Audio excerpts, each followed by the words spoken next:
Alhamdulillah kita panjatkan kehadiran Allah SWT yang telah memberi kita kesempatan dan kesehatan sehingga kita dapat berjumpa dalam rapat yaitu sosialisasi budaya positif di lingkungan sekolah SMP Negeri 1 Mutu. Salawat dan salam tak lupa kita sajikan ke pangkuan besar Nabi Muhammad SAW yang sudah memberi berkat ilmu yang sungguh luar biasa yang kita rasakan sekarang ini. Yang saya hormati Bapak dan Ibu Wakil Kepala Sekolah beserta jajaran guru dan ibu. Ya, ada pun rapat kita hari ini yaitu kebutuhan untuk sekolah penggerak kita. Ya, untuk DPR SMP Negeri 1 Mutu. Yaitu kita akan mensosialisasikan sedikit tentang budaya positif di lingkungan sekolah. Itu ada beberapa, nanti pematerinya sama Pak Irwandi akan dijelaskan. Itu ada 5 materi. Ada 5 materi Pak 5 materi yang akan disampaikan. Nah, tolong Bapak dan Ibu itu diperhatikan betul-betul karena ini sangat penting untuk pembelajaran kita di kelas maupun di lingkungan sekolah. Adapun budaya positif itu seperti saya ketahui itu ada yang pertama disiplin positif, yang kedua keyakinan kelas, yang ketiga segitiga restitusi, yang keempat 5 posisi kontrol guru dan yang lainnya nanti akan dijelaskan sama Pak Irwandi. Sekali lagi saya mohon diperhatikan dan dilaksanakan. Jangan didengar aja, tetapi dilaksanakan dalam PBN Bapak Ibu di sekolah. Hanya ini yang saya sampaikan. Saya tutup langsung Buya karena nanti pematerinya akan dimateri oleh Pak Irwandi. Billahi taufiq wal hidayah. Wassalamualaikum warahmatullahi wabarakatuh. Waalaikumsalam. Alhamdulillahirabbil alamin. Wassalatu wassalamu ala asrofil anbiya'i wal mursalin wa ala alihi wa sahbihi ajma'in. Kata-kata penghormatan kepada kepala sekolah dan wakil kepala sekolah yang telah berhadir pada hari yang berbahagia ini, dan kepada Bapak Ibu yang sudah berkenan meluangkan waktu sejenak untuk melakukan pembelajaran di kelas sebagai implementasi dari budaya positif. Adapun materi kita hari ini Bapak Ibu bisa kita lihat sama-sama, yaitu menyebarkan pemahaman dan pengalaman penerapan budaya positif. Jadi dalam hal ini sekolah kita nanti akan melaksanakan budaya-budaya positif yang ada. Sebagaimana yang telah disebutkan di awal tadi, ada yang namanya disiplin positif, kemudian ada yang namanya segitiga restitusi, ada yang namanya keyakinan kelas, dan lain-lain sebagainya. Nanti akan coba kita pelajari di sini. Baik, coba next. Jadi selamat datang dulu kepada guru-guru hebat. Mari belajar bersama, berkolaborasi, saling mendukung demi mewujudkan disiplin positif di sekolah kita yang kita cintai. Jadi intinya kita memang harus berkolaborasi untuk melakukan perubahan. Jadi tidak ada perubahan kalau tidak ada kolaborasi. Jadi di sini mari sama-sama kita sebagai guru untuk saling berkolaborasi. Di mana ada pengalaman kita bisa sharing kepada kawan-kawan kita, dan begitu juga sebaliknya. Oke Pak Mas. Bapak Ibu semuanya, jadi hari ini kita akan coba melihat materi kita. Ini sudah bisa kita lihat di depan, disiplin positif. Dalam budaya kita memang kita sering mengatakan bahwa disiplin itu kita maknai sesuatu yang dilakukan seseorang pada orang lain untuk mendapatkan kepatuhan. Kita cenderung menghubungkan kata disiplin dengan ketidaknyamanan.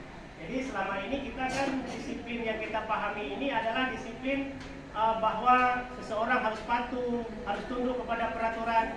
Nah, hal itu rupanya tidak bagus lagi untuk diterapkan pada kurikulum Merdeka sekarang ini.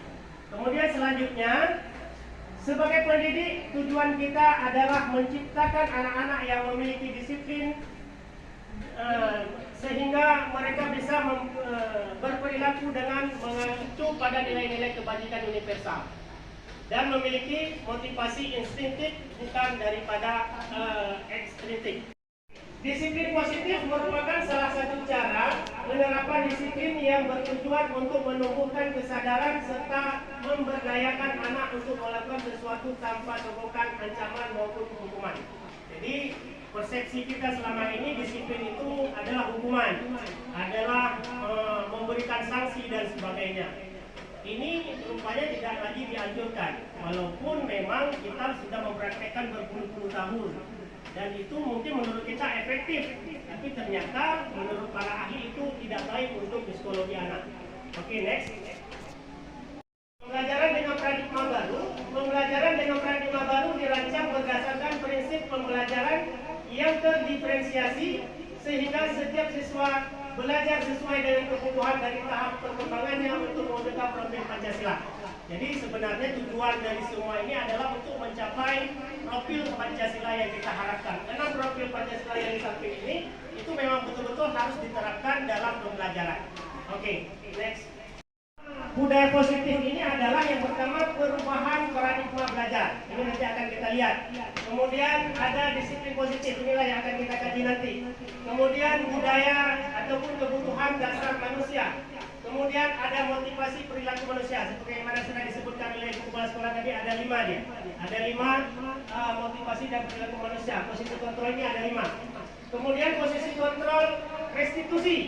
Kemudian ada keyakinan kelas dan segitiga restitusi. Nah, nanti akan kita coba lihat satu-satu. Coba kalau ada waktu nanti kita lihat. Nah, ini yang disebutkan oleh kepala sekolah kita tadi. Yang pertama adalah kebutuhan dasar manusia. Jadi setiap kita manusia itu memiliki kebutuhan. Yang pertama tentu kita sebagai manusia untuk bertahan hidup. Cara tanya untuk bertahan hidup, jadi ada berbagai macam. Dengan pekerjaan-pekerjaan tertentu, kadang-kadang ada orang yang mesti harus meminta-minta untuk dia bertahan hidup. Kemudian ada yang kedua, kasih sayang dan rasa diterima. Kemudian penguasaan, kemudian kebebasan dan kesenangan. Saya pikir ini sudah jelas, tidak perlu diperpanjang. Silakan, next. Nah, inilah motivasi perilaku manusia. Jadi motivasi merupakan dorongan yang timbul pada diri seseorang secara sadar atau tidak sadar untuk melakukan sesuatu tindakan dengan tujuan tertentu. Yang pertama, coba kita lihat, menghindari ketidaknyamanan dan hukuman. Jadi dalam hal ini kalau itu yang kita terapkan, kan motivasi dari apa? Bukan dari dalam dirinya sendiri, tapi ekstrinsik dari luar. Jadi ini tidak diharapkan sebenarnya dalam dunia pendidikan. Jadi dalam dunia pendidikan itu hukuman itu coba kita sedikit mengurangi, walaupun kita memang kadang tidak bisa menghilangkan. Tapi di sini dianjurkan kepada kita untuk coba merubah pola pikir kita bahwa dari hukuman itu menjadi segitiga restitusi nanti. Segitiga restitusi itu bagaimana Bapak Ibu? Siswa itu bertanggung jawab atas tindakannya. Dia sendiri yang menyelesaikan masalah yang dihadapinya. Misalkan hari ini ada seorang siswa yang terlambat datang. Kita tidak boleh menghukum sebenarnya. Tapi bagaimana kita coba mengkomunikasikan pada dia, kita bertanya sama dia bagaimana kelakuan dia ini, apakah sudah sesuai dengan kesepakatan yang kita ambil, yang kita buat, atau tidak. Kalau tidak, berarti solusinya bagaimana? Bukan kita yang memberikan solusi, tapi anak itu yang memberikan solusi. Oh Pak, saya besok saya akan setel alarm Pak. Nah seperti itu. Saya Pak, besok saya akan datang ke sekolah lebih cepat Pak. Saya suruh mama saya untuk membangunkan saya. Nah itu solusi dari dia, bukan dari kita.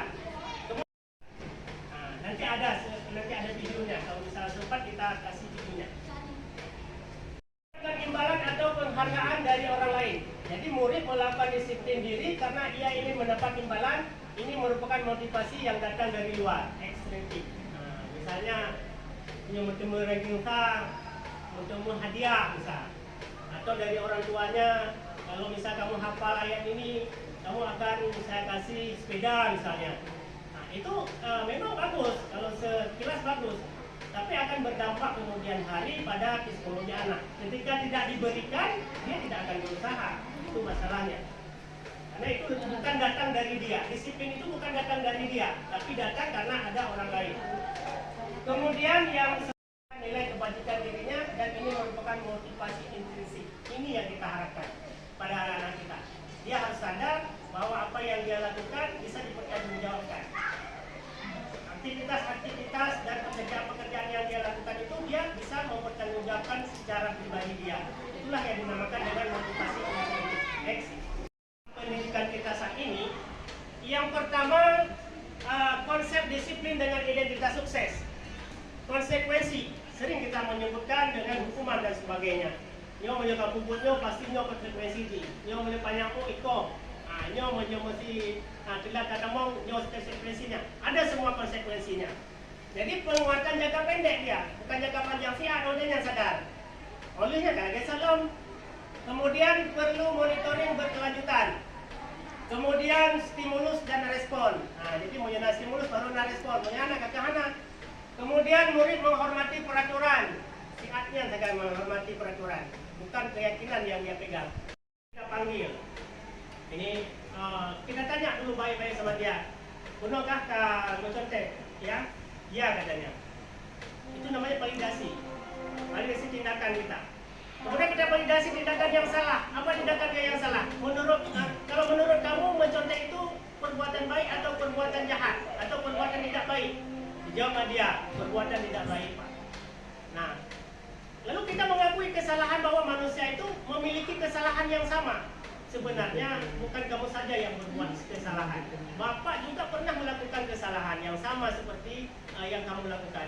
Tapi di sini Bapak bukan ingin menghakimi kamu yang salah, tapi Bapak ingin mencari solusi atas apa yang kamu perbuat tadi. Kira-kira apa solusinya? Ya, apa solusinya? Oh Pak, solusinya saya nanti akan belajar biar saya tahu jawaban yang ketika ada ujian. Kemudian saya nanti Pak, insya Allah saya akan berdoa supaya saya dimudahkan dalam ujian dan saya akan melaksanakan ujian dengan semampu saya. Lagi yo, mau Yohana kajak aku dah lagi yan, awas. Ancaman. Tapi sekarang nggak lagi seperti itu. Sekarang solusinya ada di siswa kita. Coba kita praktekkan. Insya Allah nanti akan berhasil. Saya sudah mau coba praktekkan sedikit-sedikit, tapi belum 100%, masih juga menghukum. Kayak tadi pagi kalau nggak kita hukum nggak hadir dia. Agak susah memang. Cuman sedikit-sedikit kita mulai. Bukan berarti nggak boleh menghukum ini. Kita sedikit-sedikit kita tinggalkan perubahan. Jadi dalam segitiga restitusi ini, murid bertanggung jawab untuk perilakunya sendiri. Lagi lupa kamu. Kemudian fokus pada pemecahan masalah. Anak yang mitale pun salah. Anak yang tanya le, kapu salah, selidiki sampai bakar kaki. Anak payah ya. Tapi kita selidiki fokusnya kita pada penyelesaian masalahnya. Gimana cara nak selesaikan? Anak payah tanya, pupuk kayak mau, bakal mudik, maka apa kerja? Anak pakai ini. Jadi langsung pada inti masalah, bagaimana kita harus menyelesaikan masalah dia. Kita yang membantu dia, tapi dia sendiri yang menyelesaikannya. Banyak kita hadirkan dalam kehidupan di lingkungan SMP dan insya Allah kayaknya sangat luar biasa. Tapi mandungnya aku yakin lagi ya. Tapi lagi kembali dulu, sikit-sikit, pelan-pelan, baca-baca. Harus kita tanamkan, Mesti lagi bunuh. Katanya bagi pu yang dilanggar, lagi mencontek pu norma yang dilanggar, norma kebajikan universal pu yang dilanggar lagi. Mencontek yang kumpulkan. Jadi dalam segitiga restitusi ini, murid bertanggung jawab untuk perilakunya sendiri. Lagi lupa kamu. Kemudian fokus pada pemecahan masalah. Anak yang mitale pun salah. Anak yang tanya le, kapu salah, selidiki sampai bakar kaki. Anak payah ya. Tapi kita selidiki fokusnya kita pada penyelesaian masalahnya. Gimana cara nak selesaikan? Anak payah tanya, pupuk kayak mau, bakal mudik, maka apa kerja? Anak pakai ini. Jadi langsung pada inti masalah, bagaimana kita harus menyelesaikan masalah dia. Kita yang membantu dia, tapi dia sendiri yang menyelesaikannya. Banyak kita hadirkan dalam kehidupan di lingkungan SMP dan insya Allah kayaknya sangat luar biasa. Tapi mandungnya aku yakin lagi ya. Tapi lagi kembali dulu, sikit-sikit, pelan-pelan, baca-baca. Dalam hal ini murid menyelesaikan masalahnya salahnya sendiri. Nah, misalnya murid menghormati dirinya dan orang lain. Kan ada kasus yang saya katakan di awal tadi. Misalnya terlambat datang. Itu kita tanya sama dia, norma apa yang dia langgar? Norma kebajikan universal apa yang dia langgar? Nah, misalnya kedisiplinan yang dia langgar. Nah, mengganggu orang lain enggak? Mengganggu. Orang lain sudah mengajar, baru dia masuk lokal, kan mengganggu. Nah, berarti kenyamanan di situ. Nah, mengganggu orang lain dan lain-lain. Itu hanya sebagai sebuah contoh ya Bu, Bapak Ibu, hanya sebagai sebuah contoh kasus. Banyak kasus misalnya bullying, ada kasus-kasus perkelahian, ada kasus narkoba, merokok dan sebagainya. Cara menyelesaikannya bukan lagi dengan hukuman, tapi langsung kita menyelesaikannya dengan cara siswa itu bertanggung jawab atas tindakannya dengan mencari solusi dia sendiri. Nah, setelah dia mencari solusi, maka kita baru buat komitmen. Mulai dari kapan kamu ini akan melaksanakan? Dia menjawab pasti, mulai hari ini Pak. Oke, selama dalam proses itu kita mengontrol dia. Akan lebih. Apalagi ini kan sekolah kita kan sekolah penggerak, sekolah yang memang menerapkan kurikulum merdeka, sudah seharusnya mengimplementasikan segitiga restitusi ini. Diri memegang kontrol. Nah, manusia itu sebenarnya memiliki kontrol atas dirinya sendiri. Orang lain tidak bisa. Misalnya saya menggenggam seperti ini, mengenal sesuatu. Ibu mau merayu saya, atau bapak ibu mau memaksa saya, atau apapun ancaman, intimidasi dan sebagainya. Kalau saya tidak mau membuka tangan saya, apakah bisa lalu membuka? Tidak. Berarti kontrol itu ada pada diri kita sendiri, tidak pada orang lain. Begitu juga anak-anak kita, kontrol ada di dia sebenarnya.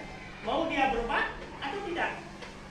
Nah, jadi kita sebagai guru hanya bisa menuntun, bukan memaksa. Nah, jadi seperti restitusi ini, segitiga restitusi ini menggambarkan kepada kita bahwa sebenarnya posisi kontrol itu ada pada diri kita masing-masing. Jadi sebisa mungkin posisi menghukum itu kita tinggalkan. Kemudian konsep disiplin pendekatan restitusi. Nah, jadi kita harus tahu dulu, restitusi itu adalah proses menciptakan kondisi bagi murid untuk memperbaiki kesalahan mereka, sehingga mereka bisa kembali pada kelompok mereka dengan karakter yang lebih baik. Nah, seperti yang tadi yang sudah dijelaskan ya. Kemudian yang kedua, ciri-cirinya adalah bukan menembus kesalahan, namun belajar dari kesalahan. Jadi anak-anak itu belajar dari kesalahannya. Kemudian memperbaiki hubungan, tawaran bukan paksaan, menuntun untuk melihat ke dalam diri. Kemudian mencari kebutuhan dasar, fokus pada karakter, dan menguatkan fokus pada solusi. Ini yang kata kuncinya. Kata kuncinya adalah menyelesaikan masalah sendiri. Guru hanya membimbing dan menuntun dia. Nah, jangan kita terlalu sibuk dengan masalah. Misalnya ada anak buat masalah, kita selidiki apa penyebabnya. Tidak perlu itu. Selesaikan dia masalah sendiri. Kita tanya sama dia, kalau kamu melanggar seperti ini, apa kira-kira solusinya menurut kamu? Tapi jangan lupa bahwa kita meyakinkan, memvalidasikan dia bahwa kita juga pernah melakukan kesalahan.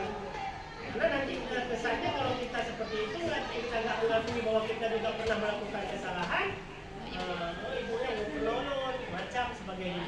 Padahal kalau kita misalnya bilang, nah, bemetua mesti bahasa Aceh, kita semua pernah melakukan kesalahan. Cuma di sini ibu bukan ingin mencari kesalahan, tapi ibu ingin mencari bagaimana kamu menyelesaikan masalah ini. Siap? Siap. Baru kita setelah dia mengatakan siap, bagaimana kira-kira solusinya? Dia berpikir sendiri. Kalau dia misalnya mengatakan, oh Pak, nanti saya akan bangun lebih cepat, kemudian saya akan memasang alarm. Nah, itu kan solusi dari murid, bukan dari kita kan? Nah, solusi dari siswa itulah yang kita nanti pegang. Apakah dia melanggar keyakinan kita atau tidak? Pada akhirnya kita akan bertanya pada dia, keyakinan kelas apa yang kamu sudah langgar? Jadi keyakinan kelasnya kalau kita susun. Jadi nanti Bapak Ibu diharapkan untuk membuat setiap guru akan ada keyakinan kelas. Keyakinan kelas itu berbeda dengan peraturan kelas. Itu yang perlu kita pahami. Kalau peraturan masih menggunakan bahasa-bahasa negatif, dilarang, tidak boleh, itu bahasa negatif ya kan? bahasa negatif. Dilarang merokok, dilarang mencoret-coret dinding, dilarang membawa makanan ke dalam kelas dan sebagainya. Itu peraturan. Dan ada sanksinya. Kalau keyakinan kelas tidak ada sanksinya. Keyakinan kelas itu penuh dengan bahasa-bahasa positif. Bagaimana cara menyusun keyakinan kelas? Itu dia. Jadi keyakinan kelas. Bagaimana caranya? Dari kalimat negatif kita suruh sama anak-anak. Bukan kita yang buat. Anak-anak yang buat. Kita suruh rubah bahasa negatif tadi menjadi bahasa positif. Misal, contohnya, tidak boleh makan sembarangan. Apa bahasa positifnya kira-kira apa itu? Kalau kita buat bahasa positifnya, makanlah yang sudah ditentukan. Atau berpakaian, tidak boleh memakai pakaian, kalau yang laki-laki tidak boleh keluar baju ke dalam misalnya. Apa bahasa positifnya? Berpakaianlah dengan rapi. Nah, seperti banyak. Biar mudah diingat. Baik buka dari A sampai Z, gitu. Mantum keyakinan kelas. Bingung kan ni? Pilihlah yang paling penting menurut Bapak Ibu. Mesti kali-kali Pak Nabi, ibu lain, semua lain. Udah ada satu-satu. Kalau saya ini keyakinan kelas saya, kalau ibu ini keyakinan kelas saya, ibu lain ini. Ini kita sebagai guru memilih yang terbaik, yang menurut kita yang perlu diterapkan. Bencok belum? Nah ini ingat Nabi. Setelah itu kita boleh menempel di dinding atau di mading, atau kalau ada HP kita suruh anak-anak itu sebagai pengingat dia keyakinan kelas, ayo buka wallpaper Pak HP ini. Buka nantinya baca. Buka HP nantinya baca. Kau foto diri. Bukan foto dia, tapi wallpaper dari keyakinan kelas. Kalau yang ada, kalau yang tidak ada, bagaimana solusinya? Tempel di mading kelas. Setelah ditempel di mading kelas, anak-anak wajib hukumnya untuk menandatangani kesepakatan. Dulu kesepakatan kelas dibilang, tapi sekarang bukan lagi kesepakatan kelas, sudah keyakinan kelas. Lebih positif bahasanya, dibuat bahasanya lebih positif. Kalau ada kasus, misalnya ada seorang siswa yang sering tidak mengerjakan PR, apa bedanya? Apa perbedaan hukuman, konsekuensi, restitusi? Bisa kita lihat di sini. Kalau dalam posisi kita sebagai seorang guru yang menghukum, itu siswa tersebut hormat bendera selama 10 menit. Hormat bendera 10 menit. Saya sering mempraktekkan dulu. Itu posisi kita dalam posisi menghukum. Kemudian guru marah, murid menjadi takut. Kita marah-marah saja kerjaannya di dalam lokal. Takut anak-anak. Kemudian yang kedua, kalau konsekuensi bagaimana? Guru memberikan konsekuensi untuk mengerjakan PR-nya saat istirahat atau dikerjakan. Kamu tidak mengerjakan PR, nanti kamu nggak boleh keluar. Tetap kamu di situ seperti saya praktekkan tadi. Anak ibu itu sebenarnya tidak boleh. Cuma mau bagaimana? Karena kita sudah sering melakukan. Guru tegas dan siswa menghormati peraturan. Dia menghormati peraturan itu bukan karena kemauan dia, tapi karena guru terlalu tegas, takut dia dibentak-bentak itu. Makanya sedikit-sedikit kita coba rubah ya. Kemudian ini yang diharapkan oleh oleh para ahli untuk kita terapkan, yaitu segitiga restitusi ini. Bagaimana segitiga restitusi? Guru menanyakan keyakinan kelas atau dirinya dan membantu siswa menyelesaikan masalah. Jadi setiap guru itu punya keyakinan kelas masing-masing. Ilun guru agama berbeda dengan orang hantapan, tidak akan pernah sama. Semua kita wajib membuat keyakinan kelas sebelum kita masuk ke kelas itu. Setiap kelas itu ada keyakinan kelas. Keyakinan kelasnya siapa yang buat? Bukan kita, tapi hasil kesepakatan murid-murid dengan kita yang memprakarsai. Karena peraturan awal mesti melima buahnya. Dari yang 5 buahnya, dari yang 5 itulah kita akan membuat kalimat-kalimat positif Bapak Ibu. Enak ini kan? Kak, ini sampai di sini nanti diteruskan oleh Bu Nana. Oke, jadi saya hanya menyampaikan posisi kontrol ada 5. Yang pertama penghukum tadi, kemudian membuat rasa bersalah, teman pemantau dan manajer. Jadi Bapak Ibu, kita ini diharapkan nanti akan menjadi seorang manajer, bukan manajer perusahaan, tapi manajer yang bisa mengelola anak-anak menjadi lebih baik. Bagaimana sikap seorang manajer? Seperti tadi segitiga restitusi. Kalau kita masih menghukum, kita belum termasuk golongan yang manajer. Kalau kita masih membuat anak merasa bersalah, tahu itu doa ini. Nah, sini dulu. Mana Bapak? Malu Bapak kalau kamu seperti ini. Nah, dia merasa bersalah. Selalu kamu yang terlambat. Bisa nggak menghargai waktu sedikit? Membuat rasa bersalah. Itu tidak baik. Nah, kemudian sebagai teman ini juga tidak terlalu baik untuk kita terapkan. Anak-anak didik kita itu kita anggap sebagai teman. Itu tidak baik. Bagaimana sebagai teman? Kita rangkul dia, kita rayu-rayu, bujuk-bujuk dia, kemudian tos kali-kali, itu juga tidak bagus. Karena dia tidak akan menghormati kita. Walaupun ada juga yang memperhatikan, tapi itu kurang bagus. Kemudian pemantau. Nah, itu juga tidak bagus pemantau. Dia selalu dipantau. Misalnya ketika merasa dia tertekan kalau kita pantau dia terus. Tertekan. Jadi jangan kita menjadi pemantau. Tapi yang diharapkan bagaimana? Yaitu sebagai manajer yang bisa menyelesaikan masalah, yang bisa menyelesaikan solusi seperti yang tadi yang saya katakan. Baik anak-anak Bapak semuanya atau anak-anak Bapak yang kita panggil tadi. Sekarang kita bukan mencari siapa yang salah, tapi kita ingin menyelesaikan permasalahan yang sedang kamu hadapi. Nah, ini keyakinan kelas kita. Jadi keyakinan kelas kita, mengapa keyakinan kelas itu, mengapa keyakinan kelas, mengapa tidak peraturan kelas saja, seperti yang tadi yang saya bilang. Ini alasannya. Mengapa kita memiliki peraturan tentang pengaturan helm, penggunaan helm pada saat mengendarai kendaraan roda 2 atau motor? Mengapa kita memiliki peraturan tentang pengaturan masker dan lain sebagainya, mencuci tangan dan sebagainya? Jadi kita harus dapat membedakan mana yang keyakinan kelas, mana yang peraturan kelas. Kalau peraturan kelas seperti yang saya katakan tadi, itu masih memuat kalimat-kalimat yang negatif. Itu tidak boleh. Nah, jadi aturan-aturan itu pasti ada hukumannya, ada konsekuensinya. Kalau keyakinan kelas, dia tidak punya konsekuensi apa-apa. Dia hanya kita bangun motivasi dari dia untuk berubah, untuk disiplin. Sebisa mungkin kita mencarikan solusi itu tanpa memberatkan dia. Dia sendiri yang mencari solusinya. Nah, yang menghukum bahasanya pasti dengan patuhi aturan sekolah lalu berdiri di depan barisan. Kemudian membuat rasa bersalah. Berapa kali ibu guru harus memberitahu kamu, guru kecewa sama kamu.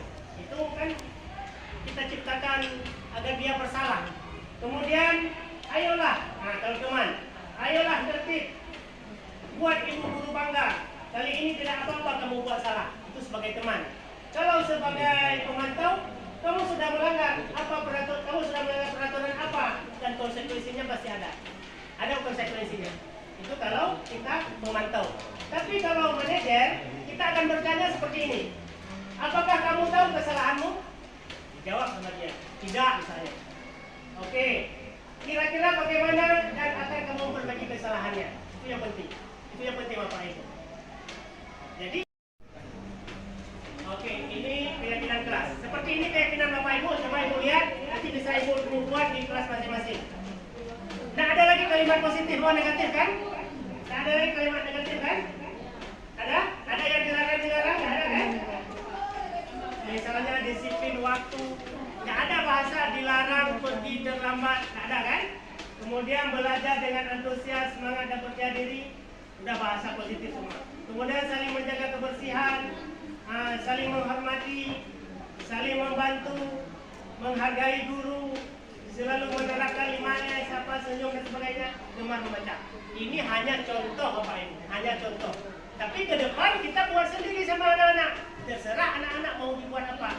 Kalau misalnya anak-anak nggak pandai membuat, ya kita sendiri yang membuat bersama anak-anak.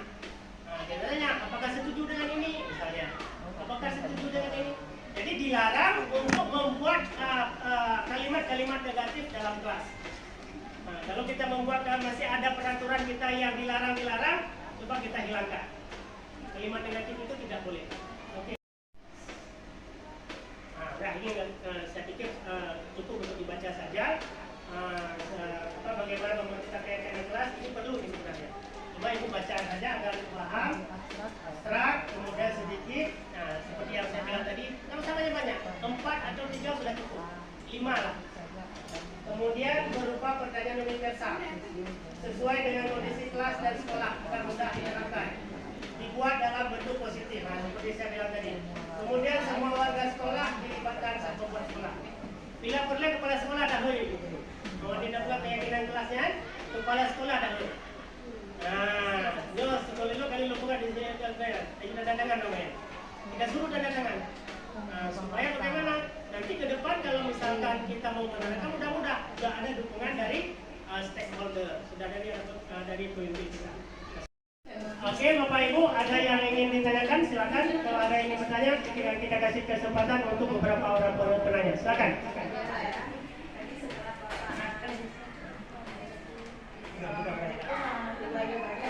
Waalaikumsalam warahmatullahi wabarakatuh.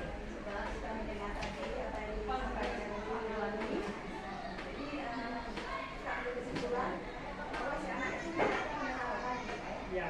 Jadi misalnya Pak, di dalam kelas kan mereka kita rame Pak. Ya. Setelah kita terapkan ada beberapa hal yang kita tuliskan seperti Bapak sampaikan tadi. Kemudian ada yang melanggarnya. Kita lihat masih ada yang tidak sampah yang masih ada. Sementara kita nggak tahu siapa yang saya sampah. Kan sedikit banyaknya kita kan ingin tahu Pak. Jadi bagaimana solusinya untuk si anak yang menyerahkan sampah tadi Pak? Nah itu saja yang saya tanyakan.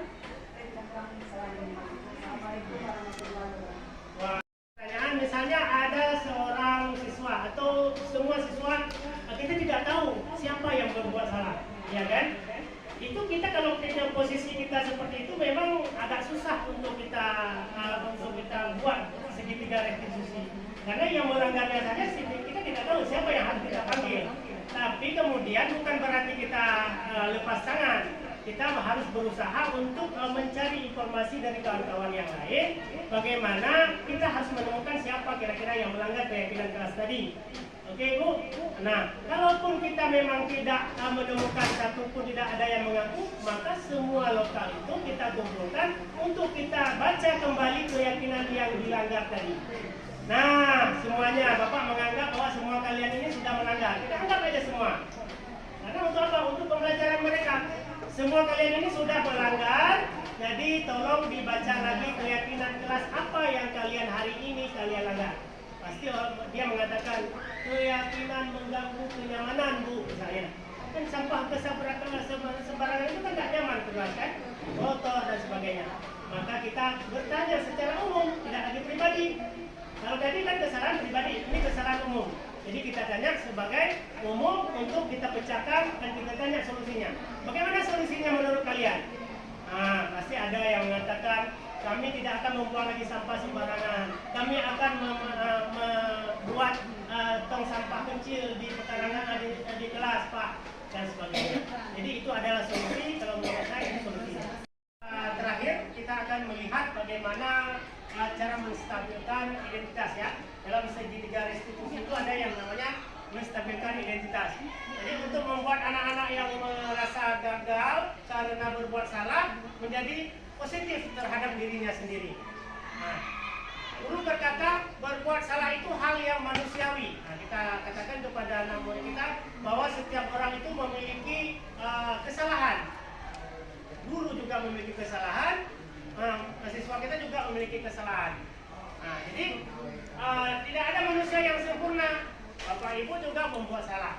Jadi kita pasti bisa menyelesaikan masalah ini. Bapak Ibu tidak tertarik untuk mencari tahu siapa yang benar. Jadi kita bilang kepada siswa kita bahwa kita tidak tertarik mencari siapa yang salah. Tapi yang kita tertarik adalah bagaimana kita menyelesaikan masalah. Nah, Bapak Ibu lebih tertarik untuk menyelesaikan masalah kamu. Nah, itu seperti itu kita katakan. Kalau kamu menyalahkan dirimu sendiri terus-menerus, apakah kamu bersikap baik kepada dirimu sendiri? Nah, ini namanya adalah menstabilkan identitas.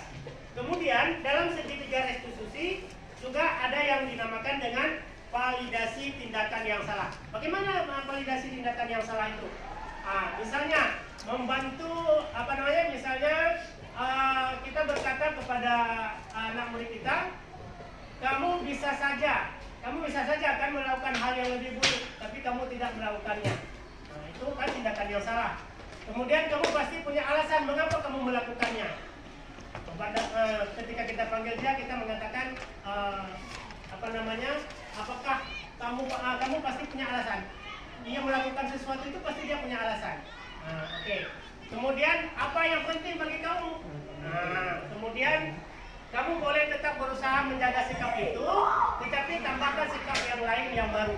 Nah, itu juga merupakan validasi daripada tindakan yang salah. Kemudian, maukah kamu belajar cara lain untuk mendapat yang kamu butuhkan tanpa harus memukul? Misalnya contohnya. Atau contoh yang lain, apakah kamu bisa melakukan dengan lebih baik di hari besok? Nah, ini adalah merupakan validasi tindakan yang salah, Bapak Ibu. Jadi yang kedua, validasi tindakan yang salah. Kemudian yang selanjutnya, segitiga restitusi ini, kita untuk bertanya, menanyakan keyakinan kelas. Kira-kira keyakinan kelas apa yang kita langgar? Anak melihat kesalahannya dihubungkan dengan norma sosial dan nilai-nilai yang mendasari manusia berintegrasi dengan orang lain. Misalnya guru berkata, apa nilai yang kita percaya di kelas atau di sekolah kita? Atau yang kedua, nilai-nilai universal apa yang telah kita sepakati? Kemudian kelas yang ideal itu seperti apa? Nah, ini namanya keyakinan kelas. Kemudian apa yang kamu rasakan? Kemarin kita sudah menjelaskan tentang bagaimana keyakinan kelas itu di murid-murid kita.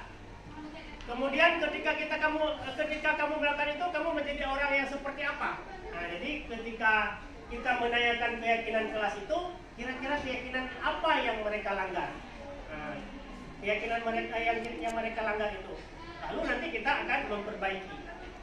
Oke, terima kasih Bapak Ibu semuanya atas kehadirannya, atas atensinya, sudah memberikan waktu sebentar untuk mendengarkan presentasi daripada budaya positif yang saya sampaikan.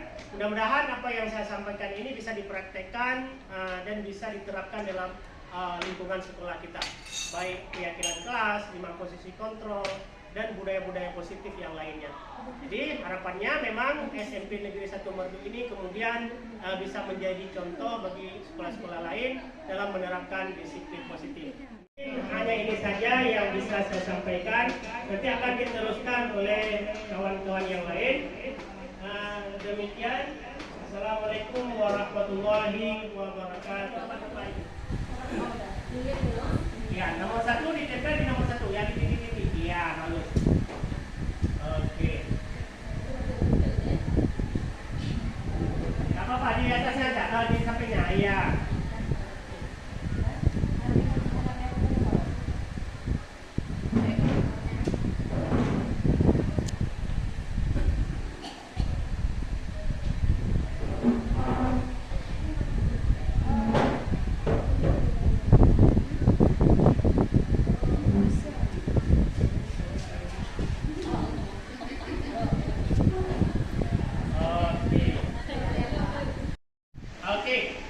Oke Bapak Ibu, tepuk tangan untuk kita semua.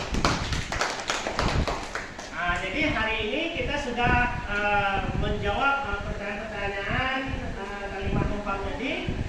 Sekarang saya akan mencoba untuk mencoba melimpahkan kepada forum apa yang sudah ditulis. Silakan 2 orang untuk mempresentasikan. Silakan Ibu dulu apa yang ditulis, silakan dipresentasikan ke depan. Ya, yang Ibu tulis saja. Nanti Ibu tambah sedikit bahasanya. Oke, saya menjawab pertanyaan yang terakhir. Yaitu saya dan guru lain di sekolah paham bahwa pendidikan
berbeda, bermacam ragam, itu yang kita coba lakukan.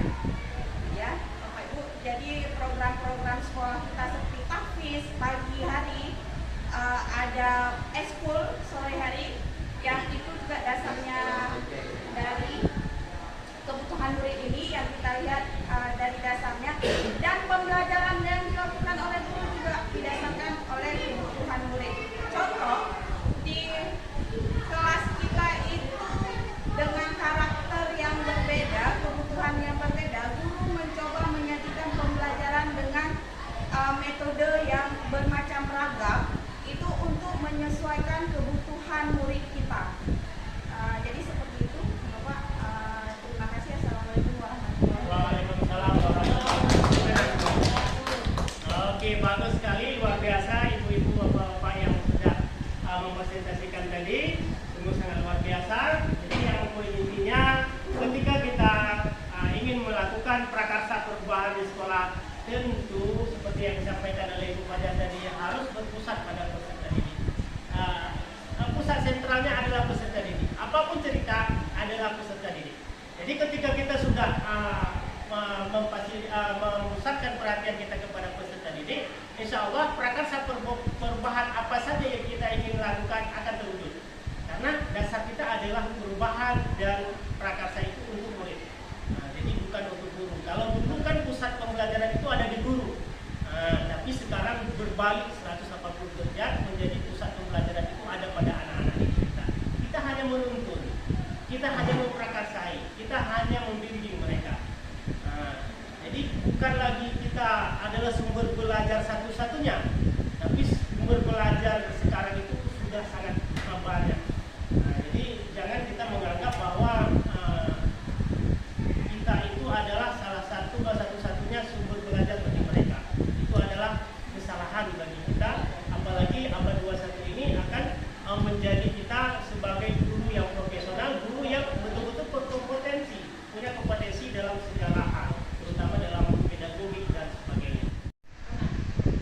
Sekarang coba satu orang untuk menjelaskan atau apa kira-kira yang perlu kita lakukan di sekolah kita agar prakarsa perubahan ini bisa terlaksana. Kita mungkin lebih ke karakter siswa atau bagaimana? Terima kasih. Mungkin setelah kita melihat visi dan misi tadi yang sudah dipaparkan oleh Bapak, mungkin ada sedikit penambahan dari saya yang sama-sama mungkin kita memimpikannya. Apakah itu? Mungkin kalau menurut saya, ketika azan berkumandang, itu visi saya, ketika azan berkumandang, stop segala aktivitas. Sama-sama kita menunaikan perintah Allah, karena itu adalah landasan utama untuk membentuk karakter anak yang harus kita mulai dari dulu. Karena saya yakin jika membentukkan karakter ini sudah bentuk, maka yang lain insya Allah disiplin yang lain akan terbentuk, Pak. Bagus sekali. Sekolah, mungkin kita akan menghidupkan kembali salat berjamaah dulu ya. Ya, akan kita hidupkan lagi. Nanti tidak ada cerita lagi kalau ketika azan kita langsung keluar untuk melaksanakan salat zuhur. Jadi walaupun bagaimanapun itu adalah hal yang paling urgen, paling utama dalam kehidupan kita. Oke, Bapak Ibu silakan di tugas kita tidak ringan. Tugas kita adalah bagaimana kita bersama-sama berkolaborasi untuk menyukseskan prakarsa perubahan sesuai dengan visi sekolah kita ini. Di mana sekolah kita tadi memiliki visi ingin menciptakan generasi yang beriman dan bertakwa yang sesuai dengan zaman sekarang, yang sesuai dengan kontrak alam dan kontrak zaman. Jadi itu sudah sangat sesuai dengan profil pelajar Pancasila.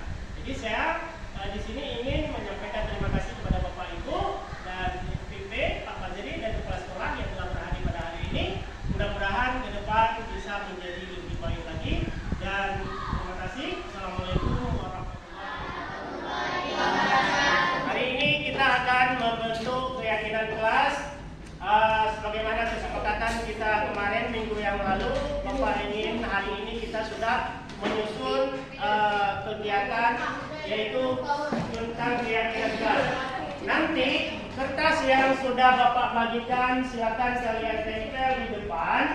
Itu adalah merupakan butir-butir ataupun kesepakatan-kesepakatan yang sudah kalian lakukan, yang akan kalian buat di kelas dengan keyakinan kelas bahwa itu harus disepakati, dan nanti setelah semuanya kita pilih yang mana poin-poin yang mana saja yang kita ambil, nanti akan kalian tanda tangani kesepakatan. Setuju seperti itu? Setuju. Silakan ditempel ke depan. Di kertas yang sudah Bapak bagikan yang seperti ini, apa kira-kira menurut kalian keyakinan kelas yang cocok di kelas kita ini? Coba semuanya menulis.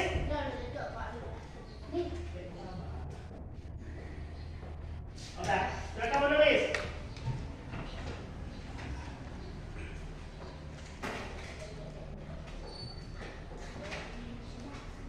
Oke, bagus. Ya, bagus. Oke, cukup. Oke, anak-anak semuanya kesepakatannya sudah siap? Ya. Keyakinan kelasnya sudah siap kita buat di kertas itu. Nanti akan Bapak suruh tempelkan di depan. Ya. Sekarang coba tunjukkan semua kertas dulu. Siapa yang belum siap? Joki? Ya.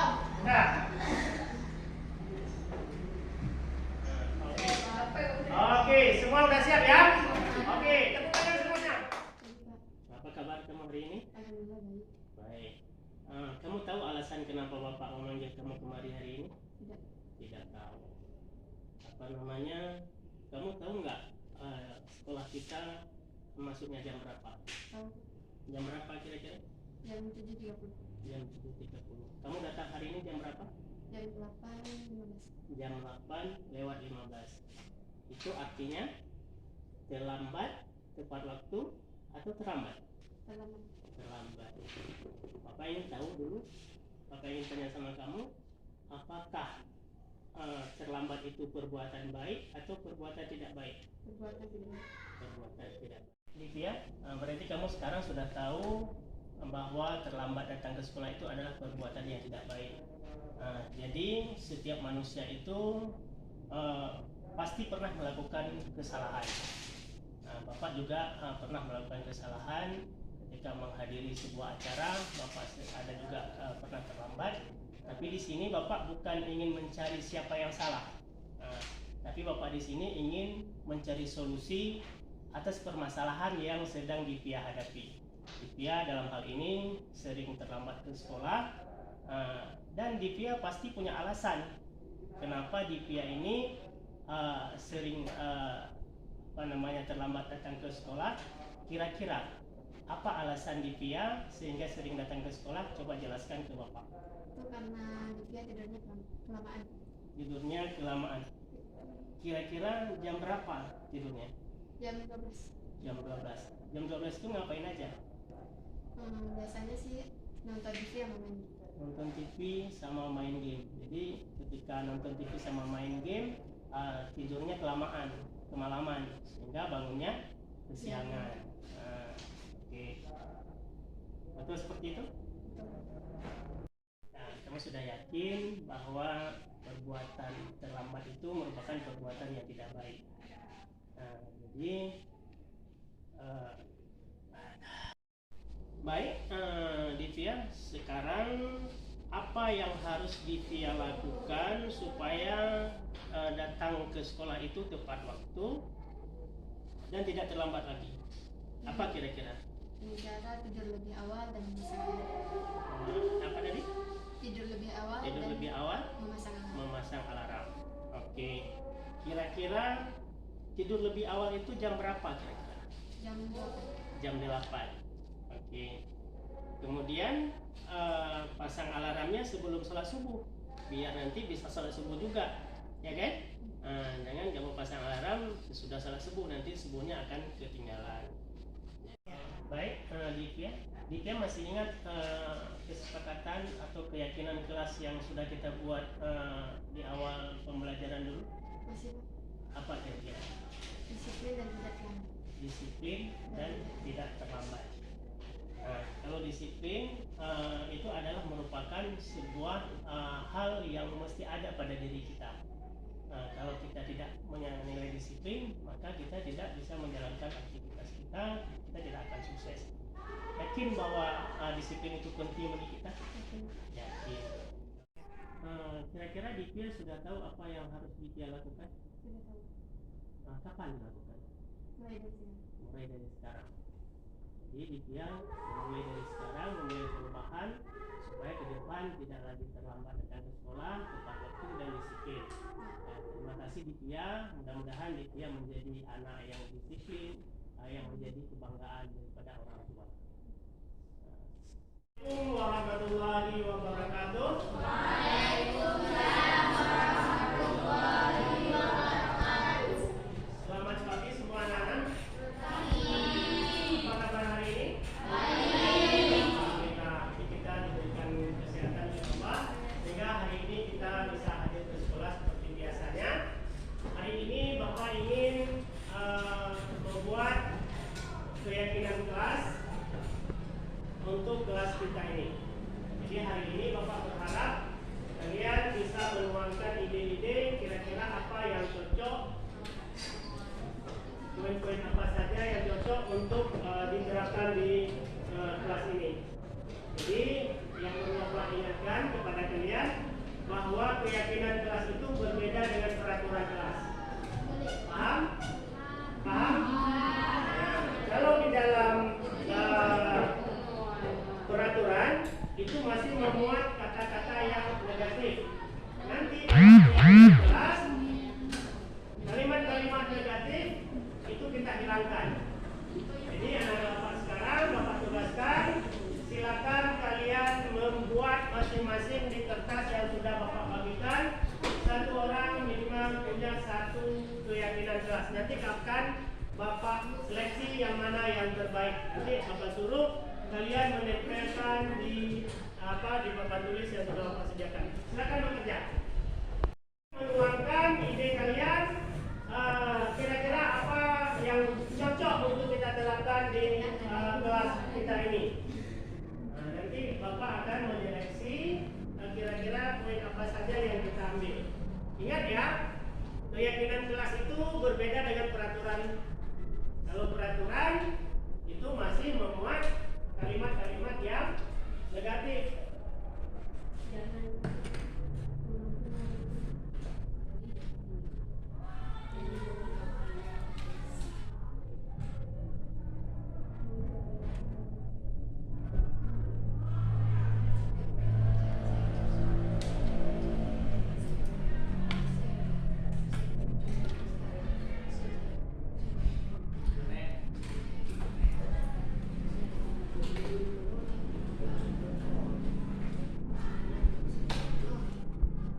Oke.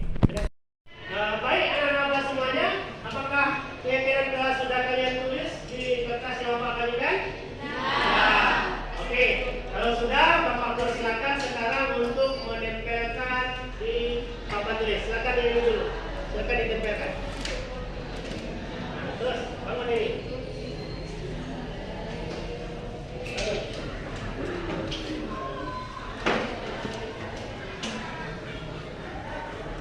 Oke, lanjut.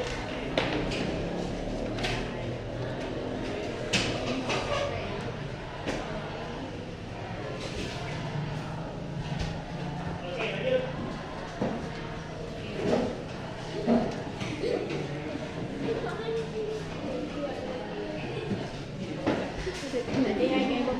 Oke, ambil, tolong diambil, tolong diambil.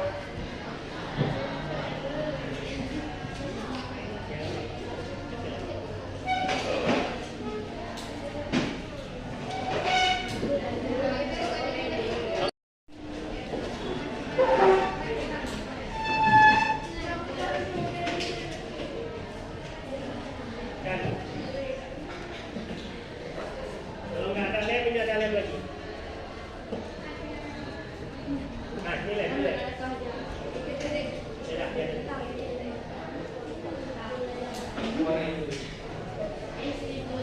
Oke. Oke, anak-anak Bapak semuanya, kita sudah menempelkan di depan apa keyakinan kelas menurut kalian. Sekarang Bapak akan memilih beberapa saja. Kita tidak mengambil mengambil semuanya. Bapak hanya memilih, kira-kira sepakat kita berapa? Jangan terlalu banyak, nanti kita tidak bisa mengingat. 5 ya? 5? Bisa ingat 5? Saya, kita ambil yang 5 menurut Bapak yang penting. Ya, nah, Bapak seleksi ya.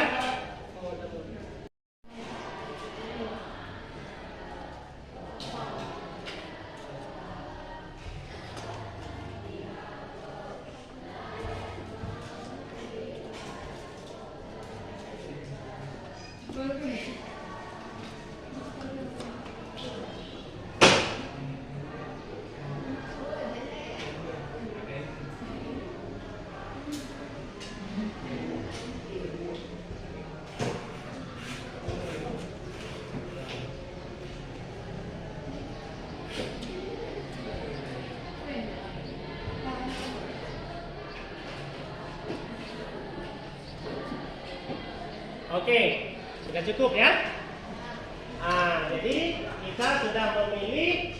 Nanti kita akan coba membuat kalimat yang masih negatif menjadi kalimat positif, dan itu menjadi keyakinan kelas kita. Setelah menjadi keyakinan kelas kita nanti, kita akan membuat di sebuah karton, kemudian akan kita tempelkan di mading sekolah kita. Setuju seperti itu? Nah, kalau setuju berarti kita nanti akan membuat sama-sama, kemudian kita juga akan menandatangani hasil dari kesepakatan kelas kita, kesepakatan atau keyakinan kelas kita. Ya, tepuk tangan untuk kita semua. Oke, anak-anak Bapak semuanya sudah kalian tempelkan dan Bapak sudah memilih. Hanya tinggal 5 lagi ya. Berapa lagi tinggal? 5 lagi. Nah, sekarang Bapak suruh baca pada ketua kelas. Apa kira-kira ini? Coba bacakan. Tidak boleh makan waktu pelajaran. Tidak boleh makan waktu pelajaran. Kira-kira itu sudah mencerminkan keyakinan kelas? Belum. Bagaimana harus mencerminkan keyakinan kelas? Bagaimana kita rubah? Oh, masih ada kalimat yang negatif ya. Apa kalimat negatifnya? Tidak boleh. Berarti bahasa tidak boleh itu kita ganti menjadi kalimat apa yang positif? Apa tadi? Makan Pada tempatnya. makanlah pada tempat yang sudah disediakan. Di mana? Di kantin. Oke. Kemudian yang kedua.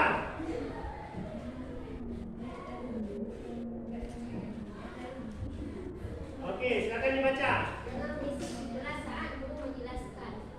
Jangan berisik di kelas saat guru menjelaskan. Sudah cocok? Jangan.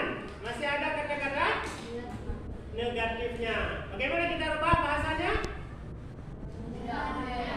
Jagalah keamanan dan ketentraman kelas. Oke. Coba kamu tulis. Ya, ini udah tulis sekarang. Coba tulis. Tulis ini. Oke. Kemudian yang selanjutnya. Nah, ini sudah mencerminkan atau belum? Nah, coba. Masuk kelas tepat waktu. Sudah ya kayaknya ya? Sudah. Oke. Kemudian yang ini. Tidak boleh buat PR di sekolah. Sepakat? Nah, kira-kira bahasa apa yang kita cocok itu? Ya, buat PR di rumah. Oke. Kemudian yang selanjutnya. Tidak boleh membuli di dalam kelas. Apa kira-kira bahasa positifnya? Saling menghargai. Oke, tepuk tangan untuk kita semua.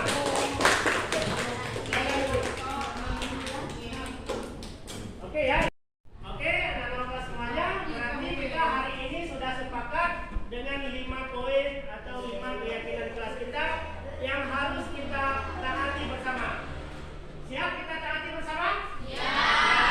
Nanti setelah ketua kelas membuat di karton, nanti langsung kita tempelkan di mading kelas kita. Nanti poin-poin itu kalian akan menandatangani. Siap untuk menandatangani keyakinan kelas? Ya. Oke, terima kasih.